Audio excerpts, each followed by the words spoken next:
Plantcast, o podcast sobre fisiologia e nutrição de plantas. Olá, caros ouvintes, estamos iniciando mais um episódio do Plantcast, primeiro podcast sobre nutrição e fisiologia de plantas, organizado pela empresa ICL. Eu me chamo João Paulo Generoso Silveira, estou como gerente de desenvolvimento de mercado na ICL, na diretoria Centro-Sul. E para compor a mesa nesse nosso episódio aqui, eu vou chamar o Fabiano Pacentiuk. Fabiano, poderia dar um alô aqui para os ouvintes, Fabiano? Olá, João. Olá aos nossos ouvintes. Estamos aí mais um Plantcast, bastante motivado, bastante empolgado. Vem assunto bom pela frente aí, hein, João? Legal, Fabiano que vem diretamente do Paraná, ele que é consultor de desenvolvimento do mercado na Regional Paraná Leste. E também chamo para compor a mesa aqui o Marcos Bezen. Marcos, dá um alô aí para os ouvintes, Marcos. Olá, pessoal. Olá a todos os ouvintes. Marcos Bezen aqui, direto da capital morena, Campo Grande. Vai ser um podcast para lá de especial hoje, hein? É isso aí, Marcos, que é consultor de desenvolvimento do mercado na Regional MS Norte. Bom, hoje nós vamos falar um tema que é bem interessante, né, e que é o gesso como uma ferramenta aí para a construção do perfil do solo. E para falar desse assunto, né, a gente trouxe uma pessoa aí muito especial que tem um grande conhecimento, pessoa referência a nível Brasil, que tem contribuindo muito com as pesquisas, com o agro do Brasil, e tem um conhecimento muito grande nesse assunto, que é o professor Dr. Eduardo Caires, né, que é professor da UEPG. Professor, seja bem-vindo ao nosso Plantcast, professor. Poderia contar um pouquinho da sua trajetória para os nossos ouvintes, professor? Olá, João. Olá, Fabiano, Marcos. Prazer enorme estar aqui com vocês. Olá, ouvintes. É uma satisfação estar falando sobre esse tema tão importante para a agricultura brasileira. Queria agradecer o convite, né, da ICL para a gente fazer esse Plantcast. Eu sou professor atualmente, professor titular da Universidade Estadual de Ponta Grossa, no Paraná, e assim, eu fiz toda a minha formação no estado de São Paulo.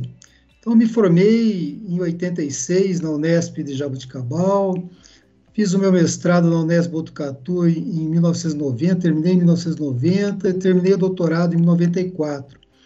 Em 92, um pouco antes de terminar o doutoramento, eu vim para Ponta Grossa, já fazendo 30 anos, né? 30 anos aqui em Ponta Grossa, e trabalhando arduamente, assim, massivamente, com construção do perfil do solo em áreas em plantio direto desde 1992. Então, durante esse período, a gente acumulou muitos dados de pesquisa, né? Que são, assim, que se tornaram bastante importantes, né, na agricultura, e que têm servido de base aí para algumas recomendações importantes para a construção do perfil do solo, que é o tema principal aqui desse Plantcast, né? Então, assim, eu acredito que as informações aqui que a gente vai passar sejam bastante úteis e que a gente espera que contribua aí para o desenvolvimento da agricultura brasileira. Excelente, professor. Muito bom. Já de antemão gostaríamos de agradecê-lo. E vamos dar primeiro pontapé inicial aqui, professor, para iniciar a partida. Para iniciar a partida aqui, professor, gostaria já, né, indo em linha ao tema central, qual que é a importância, professor, da gente fazer, né? Hoje tem muito, né, comentado, né, na construção do perfil do solo, mas por que é importante, professor, fazer? Muito bem, João. É extremamente importante construir um bom perfil do solo, e hoje eu poderia dizer que o Brasil todo está preocupado, todos os produtores do Brasil hoje estão preocupados em construir um bom perfil do solo, porque a agricultura brasileira ela evoluiu muito em direção ao plantio direto. O plantio direto é um sistema fantástico que permite aportar matéria orgânica ao longo dos anos, quando o sistema é bem conduzido, melhora a fertilidade do solo, por isso, né, com o tempo. Só que o plantio direto ele tem uma limitação que tudo é feito em superfície, né? A calagem é feita em superfície, os fertilizantes são colocados, a maioria em superfície, E aí, as camadas em subsuperfície, elas, como o Brasil tem solos muito ácidos, naturalmente ácidos, e as camadas subsuperficiais, elas ficaram muito ácidas e a correção, ela se deu apenas da camada mais superficial. Então, assim, todos sabem que a planta, o sistema radicular da planta, só se desenvolve bem se não tiver limitação nem química nem física, né? Então, do ponto de vista químico, se faltar cálcio, a raiz não cresce bem. E se tiver um excesso de alumínio, a raiz não cresce bem. E a gente tem encontrado muitas áreas hoje no Brasil com falta de cálcio, com excesso de alumínio abaixo de 10 centímetros de profundidade. Então, se eu tenho excesso de alumínio abaixo de 10 centímetros, ou tenho falta de cálcio abaixo de 10 centímetros, a planta vai ter problemas para crescer a raiz adequadamente e em camadas mais profundas.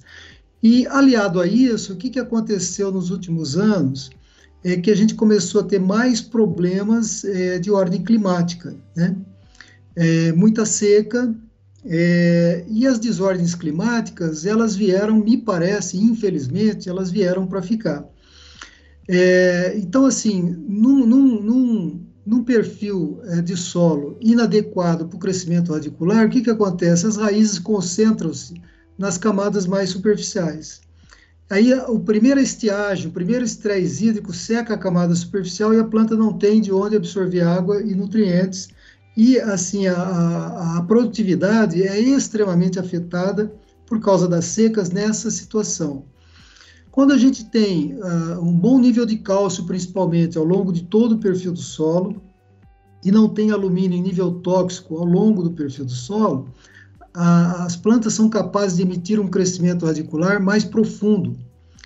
E se houver uma seca durante o ciclo, né, as raízes mais profundas conseguem absorver água e nutrientes durante o período mais seco, e a produtividade é minimamente afetada por isso.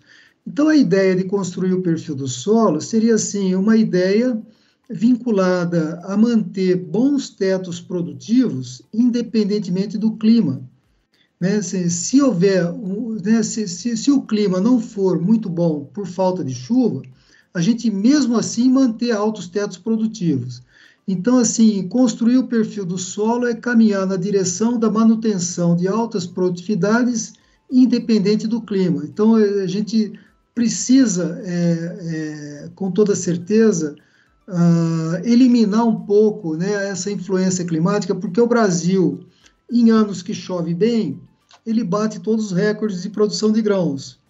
E nos anos em que faltam chuvas, né, as produtividades são muito variadas entre diferentes produtores, e essas variações, elas são devido ao manejo. Né? Então, solos bem manejados vão produzir bem, mesmo em condições não muito adequadas de chuva, e solos não muito bem manejados vão produzir mal nessas condições em que faltarem chuvas durante o ciclo. Perfeito, professor. O famoso yield gap, né, professor? Isso, isso aí tem o gap de produtividade, né? Tem muitos trabalhos, né? Tem mostrado, né, que realmente, né, o que a gente perde pelo manejo, ele é bem superior, né, do que a gente perde pela falta d'água, né? Isso é o que os trabalhos de pesquisas têm mostrado, né, ao longo dos anos. Mas muito interessante esse comentário inicial, né, da importância aí, professor. E veja que legal, né, professor? Tão importante quanto produzir em anos bons é produzir bem em anos não tão bons assim, né? Exatamente. Então, vem muito em linha isso que o senhor está falando. E aí, né, a gente sempre discute com produtores, técnicos, consultores, essa importância de estar preparados para anos ruins, porque anos ruins, é certo, eles vão vir, né? Eles vão vir. E aí, pegando carona, professor, nessa conversa sobre construção de perfil de solo, ainda se tem algumas dúvidas, né? Puxa, é calagem, é gessagem, e eu entendo que não são excludentes, né? São ferramentas de manejo que nós devemos fazer, mas como que nós podemos ajudar essa tomada de decisão? Calagem, gessagem, quando uma, quando outra, a sequência, como que nós podemos tomar essa decisão? Então, Fabiano, obrigado aí pela sua pergunta. Realmente, esse tema envolvendo calagem e gessagem, existe muita polêmica até hoje, né, a respeito desse assunto, e inclusive na academia, né, existe muita discussão, existem pensamentos discordantes, né, a respeito de alguns aspectos, principalmente relacionados ao uso de gesso. Mas, assim, a calagem é a prática, vamos dizer, mais eficiente que existe na agricultura para a correção da acidez do solo, né? Assim, quando se trata de calagem, a gente está trabalhando com corretivos que são produtos capazes de consumir prótons de hidrogênio, né, elevar o pH, disponibilizar cálcio e magnésio e melhorar a disponibilidade de praticamente todos os nutrientes, né, tirando alguns micronutrientes catiônicos. A calagem melhora a disponibilidade de todos, praticamente todos os nutrientes. Então, assim, a calagem é uma prática importantíssima na agricultura brasileira. Por quê? Porque o Brasil tem solos naturalmente ácidos, né?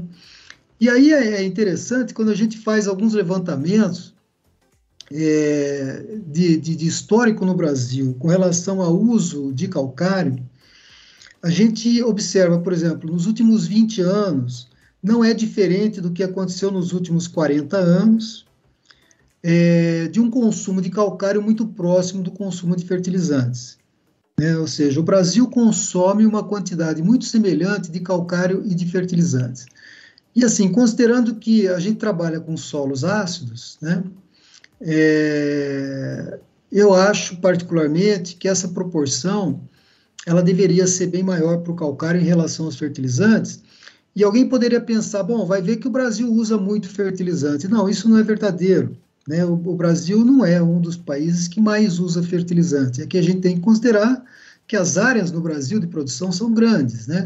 Mas se for considerar o uso por área, o Brasil não é um dos países que usa muito fertilizante. Então, isso significa o quê? Que o Brasil é um país que usa muito pouco calcário, né? Porque usa uma relação 1 para 1 praticamente de calcário e fertilizantes, e não é um dos países que usa muito fertilizante, né? Daria para usar muito mais e com muito maior eficiência, na minha opinião. Então, isso é bastante crítico no Brasil, que eu acho que precisa repensar o manejo que vem sendo dado em muitas situações com relação à calagem, né? Mas a calagem é a melhor prática que existe, é um dos melhores investimentos que o produtor pode fazer com relação à melhoria na fertilidade do solo como um todo, por corrigir adequadamente a acidez do solo, né? Quando se pensa no gesso, o gesso ele é um produto à base de cálcio e enxofre, né? Ele é sulfato de cálcio, desidratado. Então, assim, o gesso ele tem sido um produto muito utilizado para melhoria como condicionador de subsuperfície, né? Porque o calcário, apesar de ele ser um excelente material corretivo, o que acontece? Os corretivos da acidez, eles são muito insolúveis em água. Então, a correção da acidez do solo é lenta, né? E normalmente limitada às camadas mais superficiais. O calcário, praticamente, ele age mais onde ele é aplicado, né?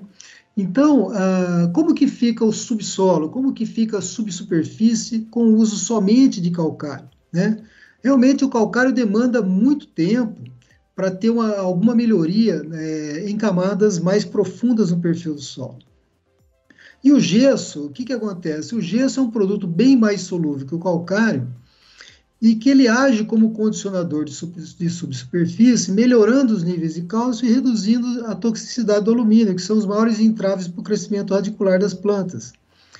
Então, o gesso, ele pode ser utilizado visando a melhoria do subsolo sem alterar o pH. Então, a gente não deve fazer essa confusão de que o calcário é um corretivo da acidez. O gesso não é um corretivo da acidez.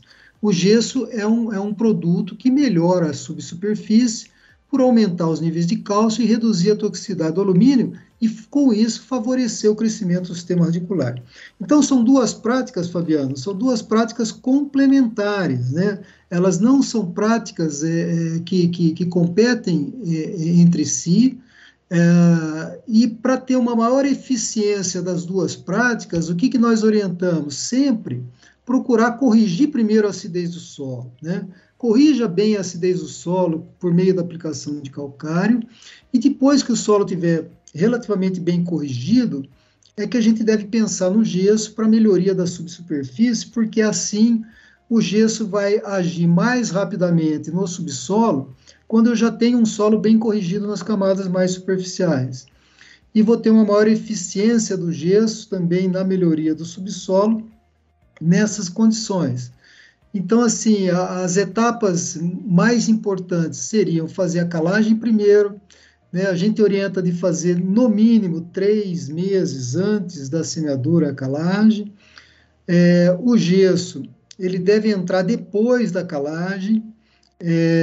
O gesso dá para entrar pouco antes da semeadura e com efeitos bons já na primeira safra aí que vai ser colhida após a sua aplicação.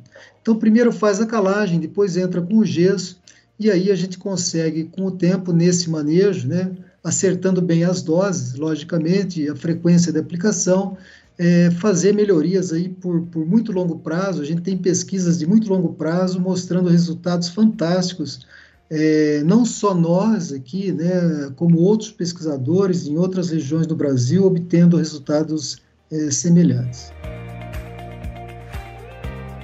Professor, eu vou aproveitar e recuperar uma fala logo do começo que o senhor trouxe, que o senhor comentou. A proporção entre calcário e fertilizante no Brasil é de 1:1. O que nós podemos concluir com isso? É uma proporção boa? É uma proporção não tão boa assim? Qual que seria uma proporção ideal? Veja, Fabiano, a gente considera uma proporção bastante inadequada para o calcário, né? Porque essa proporção de 1:1, ela mostra o quê?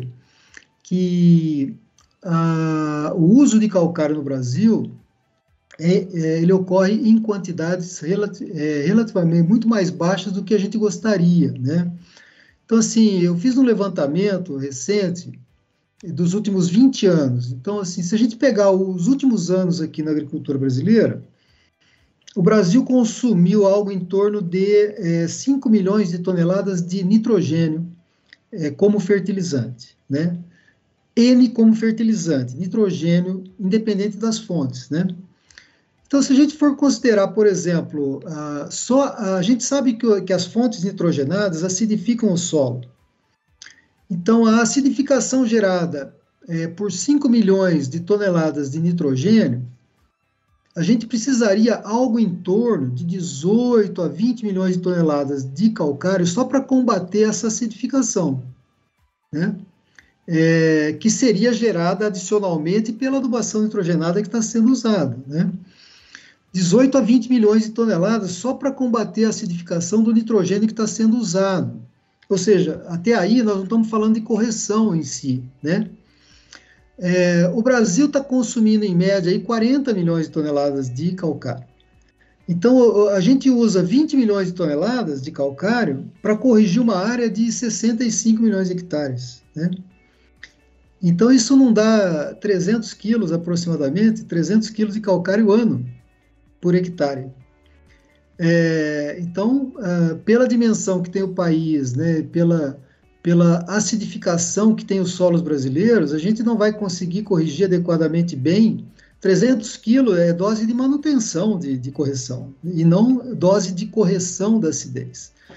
Então, eu acho que algumas coisas precisam ser revistas, né, no tocante ao manejo da calagem. O produtor sempre o produtor, historicamente, ele procurou fazer economia com a aplicação de calcário. E esse sempre foi um pensamento errôneo, na minha opinião. Errôneo porque a calagem ela traz muitos benefícios que, às vezes, o produtor não vê imediatamente o benefício. Mas, em médio e longo prazo, ele vai ter muitos benefícios quando faz uma correção adequada, principalmente relacionada à qualidade do corretivo, à dose e frequência de aplicação.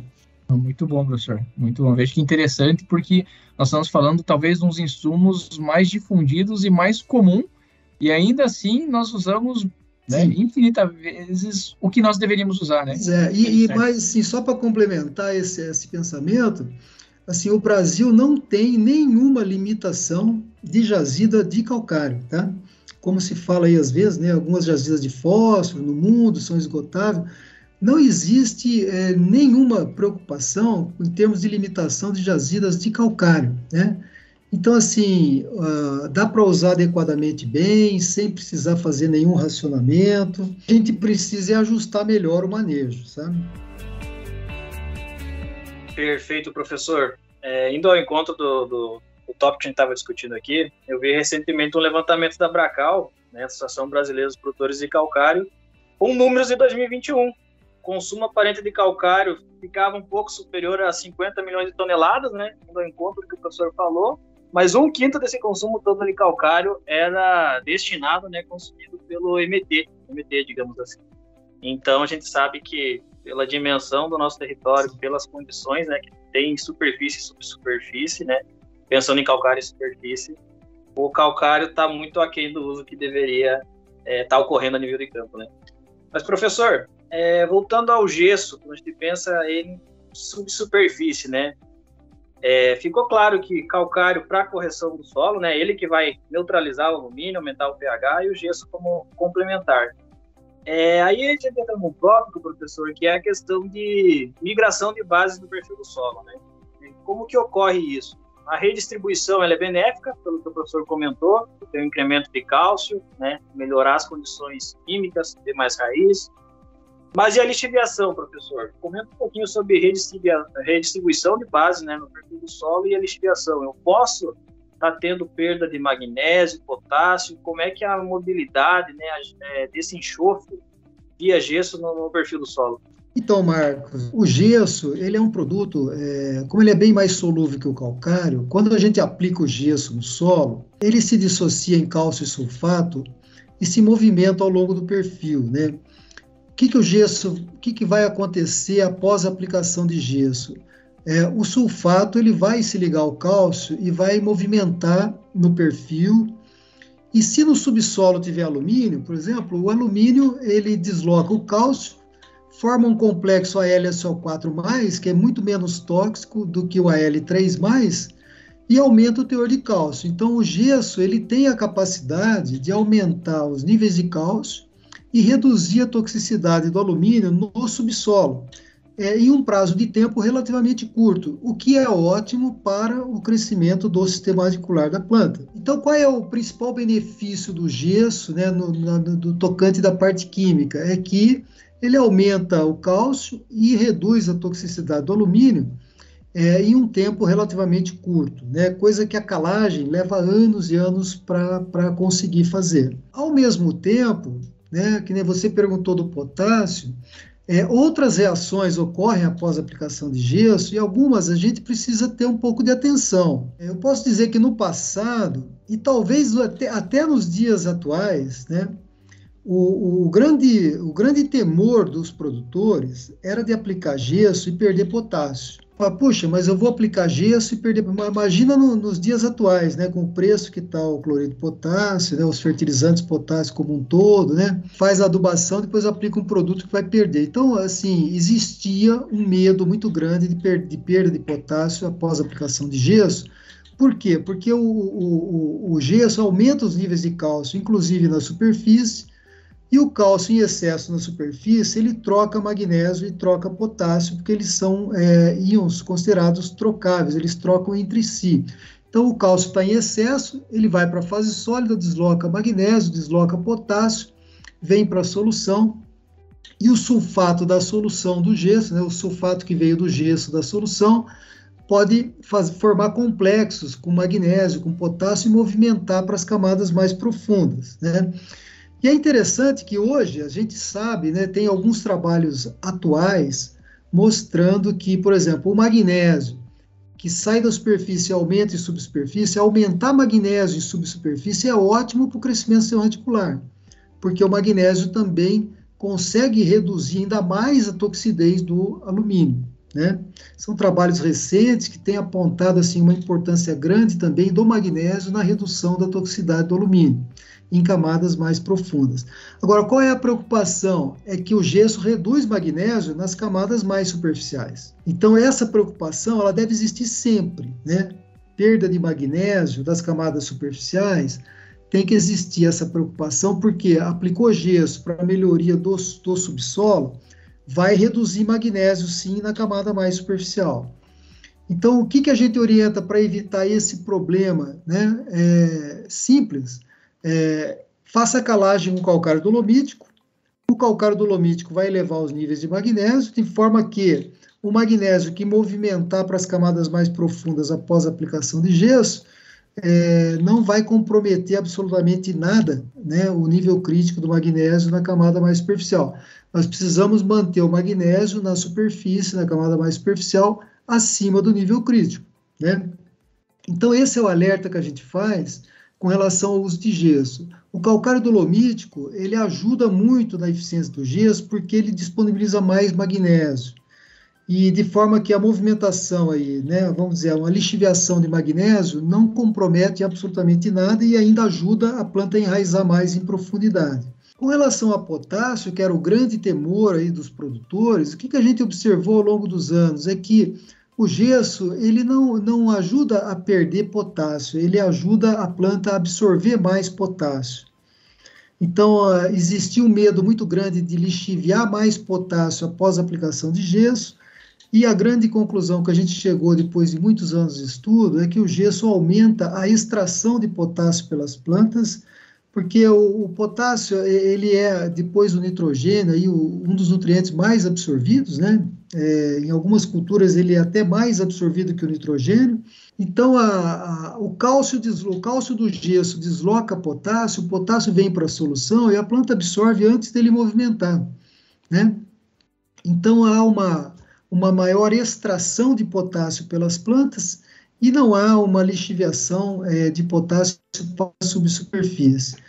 E a gente deve lembrar também, assim, que o potássio, no plantio direto, ele é um nutriente que recicla demais, né? Ele não participa de nenhuma molécula orgânica dentro da planta. Então, a raiz de uma planta de cobertura que está absorvendo um potássio a 1 metro de profundidade, está trazendo para a superfície e está disponibilizando para a cultura seguinte. Então, assim, ao longo de 30 anos, praticamente, em pesquisa com gesso, nós não observamos perda de potássio em nenhuma área que a gente fez esse estudo, e isso concorda com muitos outros estudos feitos por outros pesquisadores no Brasil, né, em outros tipos de solo, em outras regiões também, inclusive.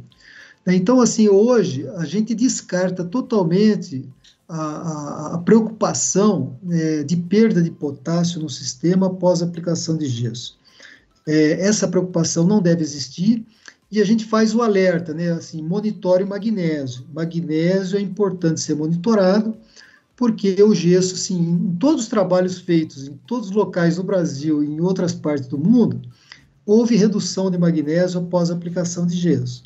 Então, o magnésio a gente precisa monitorar, e para corrigir esse problema, o ideal, né, a não ser que o solo já tenha um teor muito alto de magnésio, o ideal seria fazer a calagem com calcário dolomítico. Professor, nós estamos falando de construção de perfil de solo. É claro que nós estamos olhando do nível do solo para baixo, estamos olhando as raízes, né? E claro, né, sempre tem um professor, talvez tenha sido até o teu professor Mingo, na Unesp de Botucatu. Ele comenta que a raiz é um dos maiores capitais que a planta pode ter. Então, todas as vezes que nós temos oportunidade de maximizar crescimento de raiz, nós devemos fazê-lo. Entretanto, olhar para a parte de cima da planta também é importante, né? De alguma forma, professor, a aplicação de gesso ela pode alterar a fisiologia da planta? De repente, né, alguma coisa de estresse oxidativo, espécies reativas de oxigênio. Eu tenho lido alguns trabalhos teus que mencionaram isso. O senhor pode nos ajudar a compreender isso aí? Obrigado, Fabiano. Obrigado pela sua pergunta. Teve alguns artigos recentes mostraram exatamente esse efeito do gesso na redução do estresse oxidativo nas plantas. Eu vou tentar explicar por que isso acontece, né? E vou tentar também ressaltar por que é importante fazer pesquisa de longo prazo no Brasil, né? Porque são as pesquisas de longo prazo que trazem e confirmam esse tipo de comportamento e de resultado. Nós observamos, ao longo de vários anos, em áreas com 15 anos, por exemplo, de condução de estudos, que depois de 15 anos, por exemplo, de aplicações de calcário e gesso, a gente observou que o gesso, né, e juntamente com a correção da acidez, com a calagem, o gesso sozinho não faz nada, viu, pessoal? Assim, não adianta aplicar gesso em solo com alta acidez, que você não vai obter um resultado bom. Então, assim, quando a gente fala em gesso, a gente está falando em aplicar gesso em solo já corrigido, né, com aplicações de calcário adequadas, né, para o calcário usado para correções adequadas da acidez. O gesso, ao longo dos anos, o que ele fez, né? Ele foi aumentando o crescimento sistematicular. E à medida em que aumenta o crescimento sistematicular, a planta ela emite mais raízes, a parte aérea cresce mais também, acaba produzindo mais e deixando mais palha sobre a superfície. E essas raízes todas que crescem no perfil, elas ficam no perfil do solo. Aí entra uma outra cultura, que cresce mais raiz também. Cresce mais parte aérea, produz mais, deixa mais palha sobre a superfície. Então vai deixando mais raízes ao longo do perfil e vai deixando mais um aporte maior de palha sobre a superfície, porque as colheitas são maiores. E aí, ao longo de 15 anos, o que a gente observou? Que o gesso foi um insumo extremamente importante para aportar mais carbono no perfil do solo. Aumentou o nível de carbono. E quando você aumenta os níveis de carbono, logicamente que você melhora, né? Com o aumento de carbono, há uma melhoria na estruturação do solo, há uma melhoria em toda a parte física do solo, a estrutura do solo é melhor, a infiltração de água no solo é melhor e o armazenamento de água no solo é maior, porque tem mais matéria orgânica, tem mais carbono.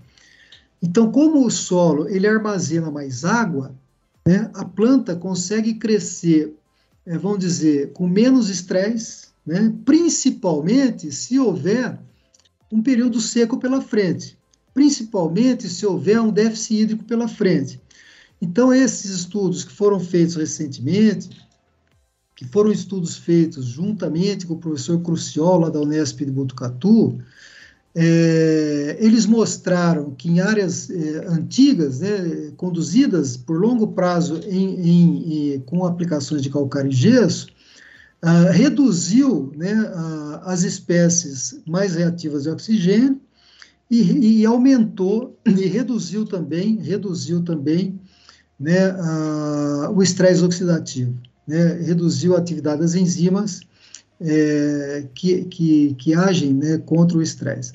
Então, por que acontece isso? Porque a planta ela cresce num ambiente que tem mais carbono, né, num ambiente que tem mais água disponível, tem mais água armazenada, e quando ocorre um estresse hídrico, ela não se estressa por isso, e continua absorvendo água e nutrientes normalmente, e produz muito mais, principalmente nesses períodos mais secos, né? Então, além de produzir mais, ela produz mais com menos estresse oxidativo, seja, ela gasta menos energia e por isso acaba produzindo mais. Então, o processo fotossintético todo é favorecido, né, pelo aporte de carbono, pela melhoria do armazenamento de água. Todo o aparato fotossintético é favorecido, a fotossíntese aumenta, a planta acaba produzindo mais numa condição em que o estresse hídrico poderia ser um perturbador aí da produtividade, né? Então, é por isso que a gente enfatiza tanto a importância, né, de se manejar bem o solo, e esse manejo, ele deve ser, quando a gente fala em manejo do solo, o manejo é de médio e longo prazo, não adianta fazer manejo de curto prazo, né, isso não existe. Não existe produto mágico que resolva o problema do manejo, né? Muitas vezes se vai em busca de um produto que substitua o manejo, isso não existe. Existem muitos produtos que vão melhorar ainda mais o manejo, mas o manejo precisa ser adequado, principalmente com relação ao aporte de palha, a diversificação de culturas dentro do sistema, é isso que vai dar vida ao solo, né? E é isso que vai auxiliar também a planta a ter menos estresse oxidativo. Professor, para os nossos ouvintes, né, a gente sabe que hoje, para o posicionamento de gesso, existem, né, diferentes métodos de recomendação no Brasil, né? A gente sabe, né, de um método que é pelo teor de argila, é um método já muito bem utilizado, e o professor trouxe, né, um novo conceito, que é pela saturação de cálcio na CTC no subsolo. O professor poderia compartilhar conosco, né, como que se chegou nesse trabalho e as experiências e os resultados obtidos, professor? Claro, João. Vou compartilhar com vocês com o maior prazer, porque isso aí foi uma busca incansável nossa, né, por uma nova metodologia de recomendação, porque a gente já há muito tempo havia percebido que havia falhas nas recomendações de gesso existentes no Brasil. E aí a gente foi vendo também que essa não era uma exclusividade do Brasil, né? Existem falhas de recomendações de gesso no mundo todo, né? E, assim, um aspecto interessante para que os ouvintes tenham noção, uma noção um pouco maior, né, de que o Brasil, muita gente não sabe disso, mas o Brasil é o país que acumula o maior volume de pesquisa com gesso no mundo. Então, isso é motivo de muito orgulho nosso, né? O Brasil é o país que melhor utiliza gesso no mundo, e mesmo assim, sempre existiram falhas nas recomendações de gesso no tocante principalmente à dose de gesso, né?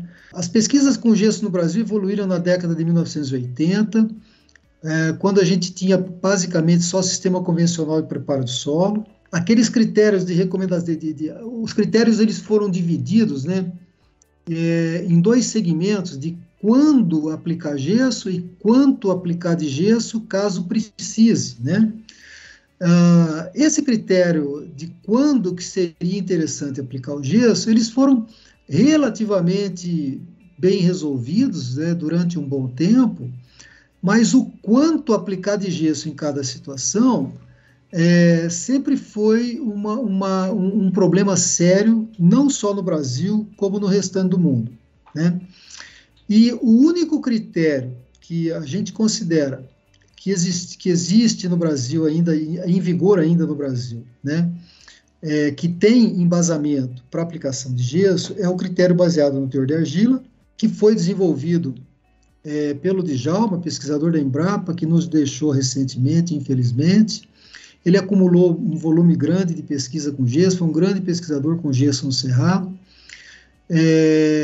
e ele desenvolveu o critério baseado no teor de argila, e esse critério tem um embasamento porque ele se baseia na capacidade de adsorção de sulfato no subsolo. Então, assim, por que quanto maior o teor de argila eu preciso aplicar mais gesso? Porque quanto maior o teor de argila, maior é a capacidade de adsorção de sulfato no subsolo e uma dose maior de gesso deve ser aplicada, né?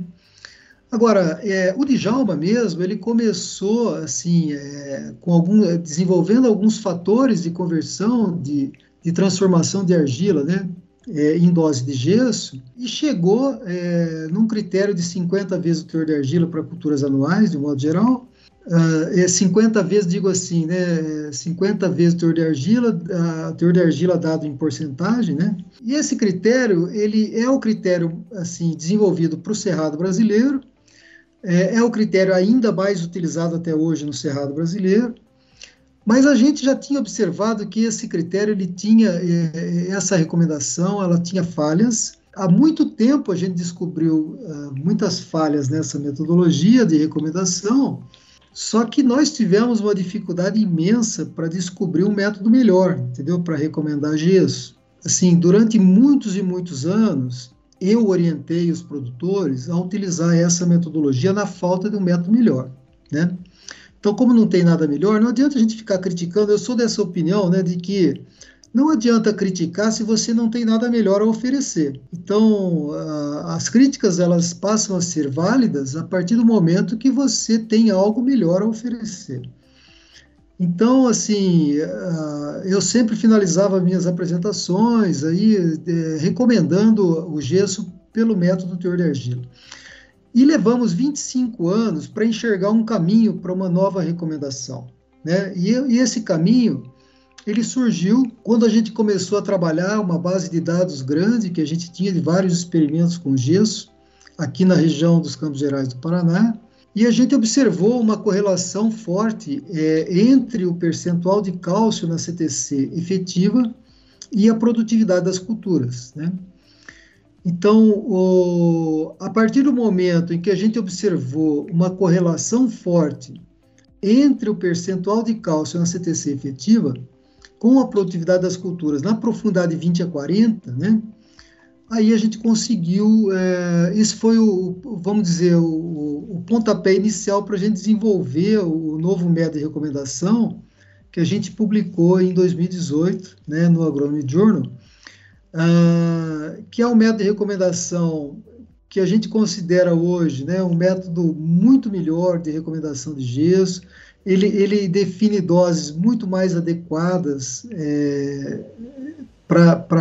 visando, né, obter maior retorno econômico.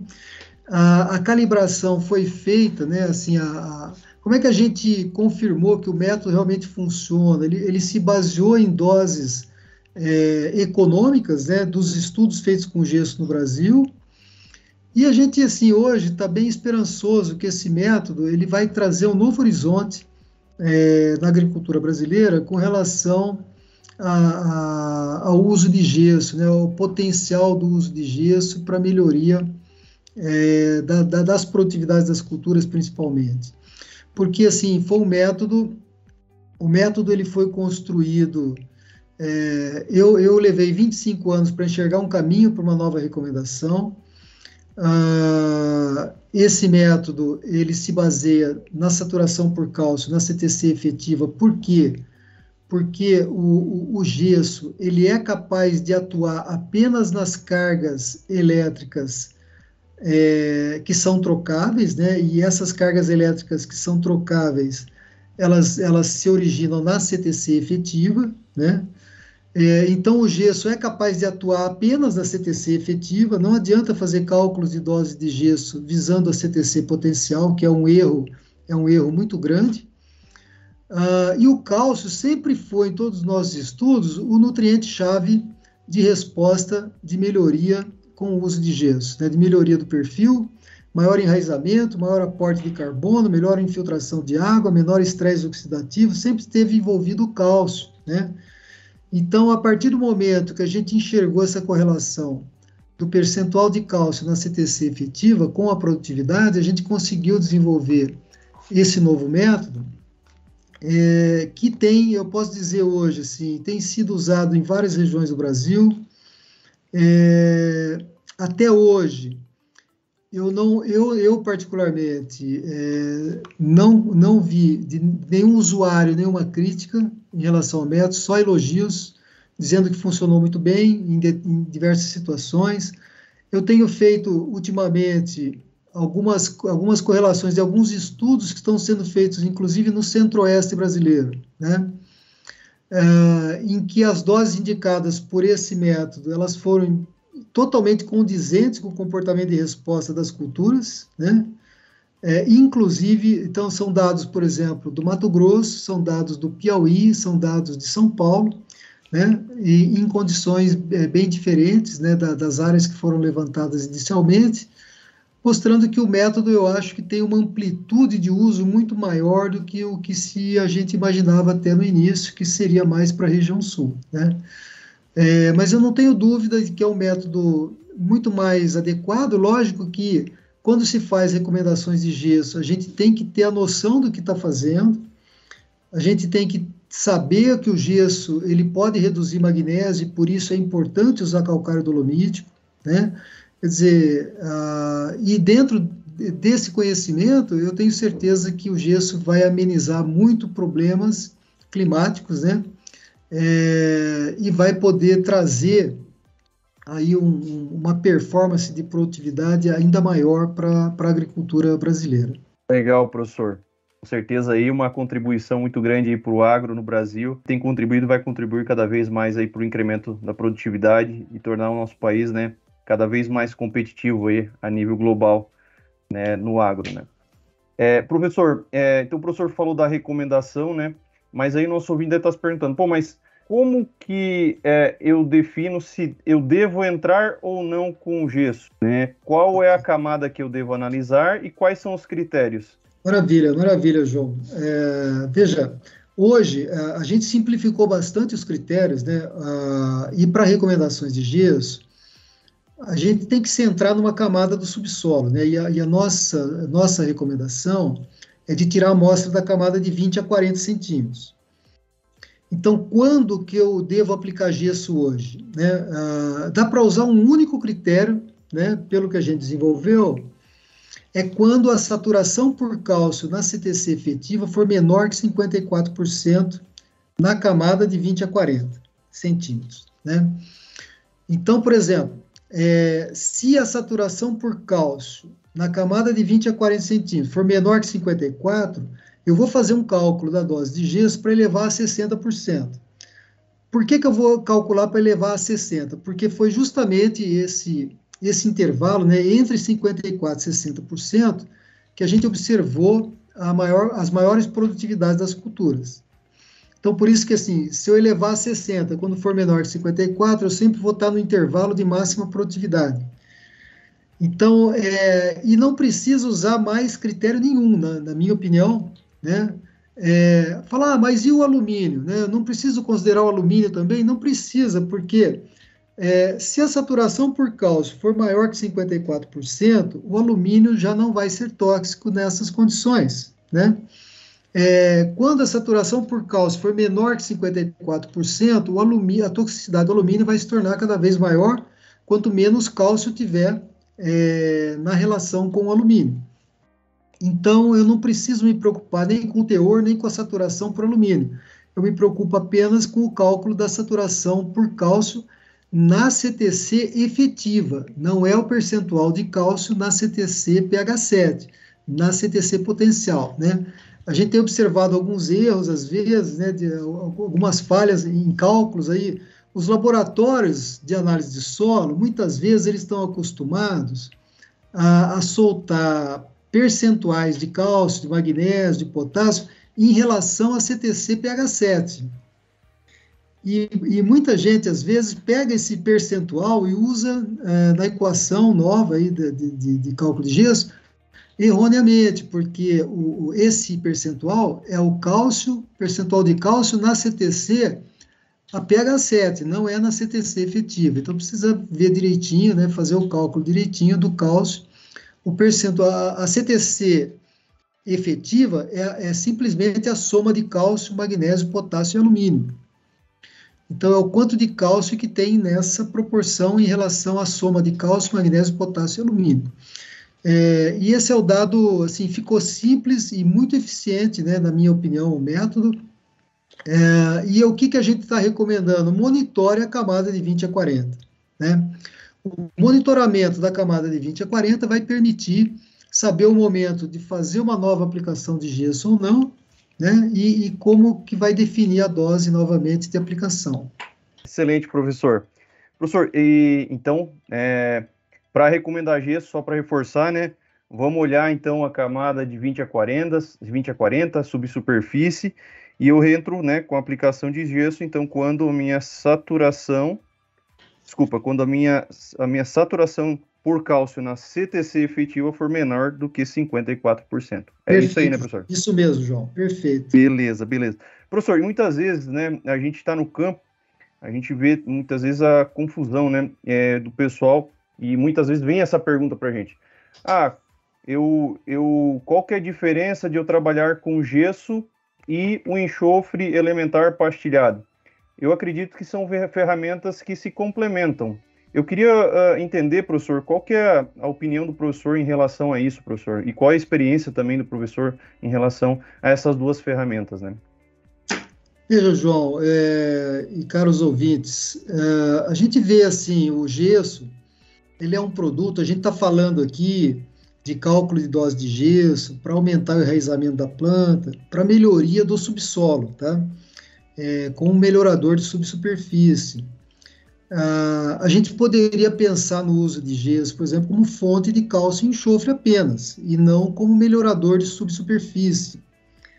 E aí as doses envolvidas seriam bem mais baixas, né? 300, 400, 500 quilos por hectare. Só que, se eu pensar em usar o gesso, por exemplo, como fonte de enxofre, existem outros produtos que também são fontes de enxofre, né? Que é o caso do enxofre elementar, que inclusive, né, o sulfurgram é uma excelente fonte de enxofre elementar, muito eficiente. Vários estudos que a gente fez aqui em plantio direto demonstraram muita eficiência na disponibilização de enxofre pelo uso de sulfurgram.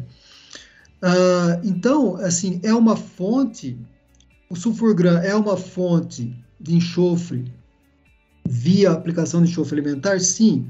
O gesso é uma fonte de enxofre via sulfato? Sim. O gesso é uma fonte de enxofre via aplicação de sulfato. Qual que é a diferença? Bom, o enxofre elementar, ele demanda um tempo de oxidação, né? Então, eu aplico o enxofre elementar, a planta não absorve enxofre elementar na forma aplicada, né? Ele precisa ser convertido a sulfato. E essa oxidação do enxofre elementar a sulfato depende de uma série de fatores, né? E demanda algum tempo. Então, por exemplo, qual é a diferença? Então, vai disponibilizar o enxofre elementar, vai disponibilizar sulfato de uma forma mais lenta e gradual. O sulfato, ele já está prontamente assimilável pela planta. Então, eu aplico o gesso na forma de sulfato, o que solubilizar, a planta já absorve imediatamente, e o que a planta não absorver, ele já pode movimentar para o subsolo.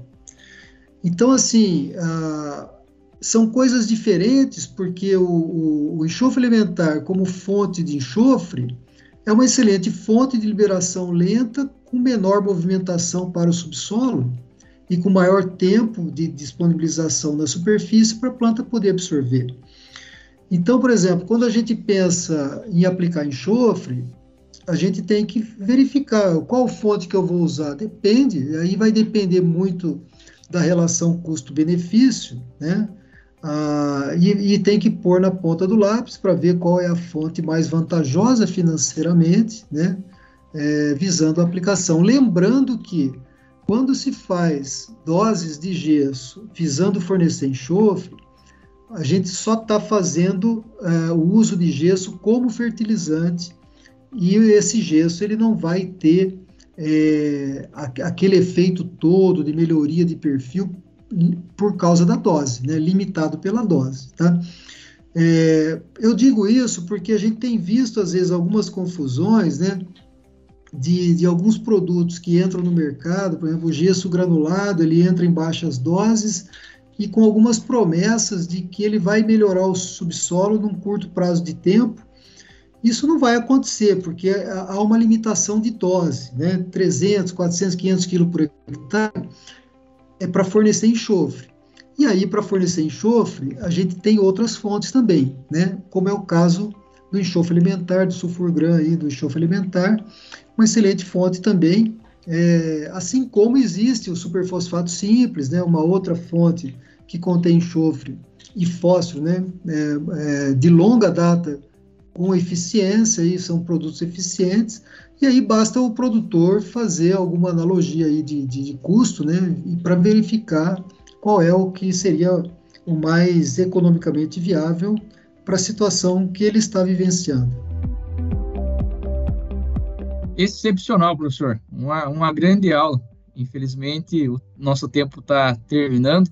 Quando a conversa é boa, o tempo passa rápido, né? É inevitável. Eu tenho certeza que nós poderíamos ficar horas e horas aqui e ainda sobraria assunto. E esse é o legal. Com certeza nós nos encontramos em outra oportunidade para conversar ainda mais sobre esse assunto, né? Começamos conversando sobre construção de perfil de solo, né? Diferenciação, calagem, gessagem, entendendo a importância de calcário para corrigir solo, né? Pensando no gesso para condicionar a subsuperfície, né? Conversamos sobre esse método que o senhor, né, definiu há pouco tempo, e aqui cabe um parênteses bastante importante, né, João, Marcos. Veja, muitas vezes, né, a gente vive no meio que as coisas vão acontecendo muito rápido, esperamos respostas rápidas, e o professor comentou conosco no início que ele tem 30 anos de carreira e levou 25 anos para definir o método, ou seja, é uma vida toda né, doada para a agricultura, doada para a pesquisa, doada para a ciência, para atingir. Então, né, dentro desses paredes, professor, obrigado por toda essa persistência, pela dedicação. Nós temos certeza que isso está ajudando muita gente e vai continuar ajudando para que utilize os insumos da melhor maneira possível, né? E aí, né, nós fechamos aqui conversando sobre quando utilizar o gesso como um condicionador de superfície, quando utilizar para fornecer enxofre e aí outros métodos de fornecimento de enxofre. Uma conversa realmente muito construtiva, muito agregadora. Muito obrigado, professor, aí por compartilhar conosco todo esse conhecimento. Ok, Fabiano, eu que agradeço a oportunidade aí de estar conversando com vocês, com os ouvintes, sobre esse assunto. Bom, eu sou suspeito para falar, sou apaixonado pelo assunto, né? Trabalhei a vida toda voltada para esse assunto e vou dizer assim, passar rapidamente o que aconteceu comigo no início da minha carreira, quando eu comecei a estudar esse assunto. Ninguém me incentivou, viu? Aliás, eu só ouvi palavras de desincentivo, dizendo que isso não ia levar a nada. Então, assim, às vezes a gente tem que ter um pouco de persistência e coragem, né? E acreditar no que faz, porque isso vale para todos, né? Acredite no teu potencial, acredite no que você faz e faça com paixão, porque quando você faz as coisas com paixão e faz o que gosta e acredita no que está fazendo, certamente você vai colher bons frutos, né? Isso acho que serve para todos, né, que estão ouvindo aí, vocês aí também, que estão na lida, no dia a dia. Acreditem no teu trabalho. Não dá para, assim, a gente nunca ignora as críticas, né, mas a gente não pode ser totalmente influenciado por elas e muitas vezes as críticas servem de estímulo, né, para você continuar a sua caminhada. Então, agradeço demais a oportunidade, né? Espero que tenha outras pela frente. Desejo muito sucesso aí para todos os ouvintes e para vocês também. Muito obrigado. Excelente, professor. Muito obrigado. Obrigado pela contribuição para todos nós e para o agro no Brasil, que é extremamente competitivo e referência a nível global. Então, parabéns e muito legal a mensagem que o professor deixou no final. Muito obrigado mesmo, professor. E o senhor sempre bem-vindo aqui à nossa casa. E é com essa mensagem do professor que a gente encerra aí mais um episódio do Plantcast. Não deixe de acompanhar os próximos episódios e até mais. Tchau, tchau. O Plantcast é uma produção da ICL. Impacto para um futuro sustentável.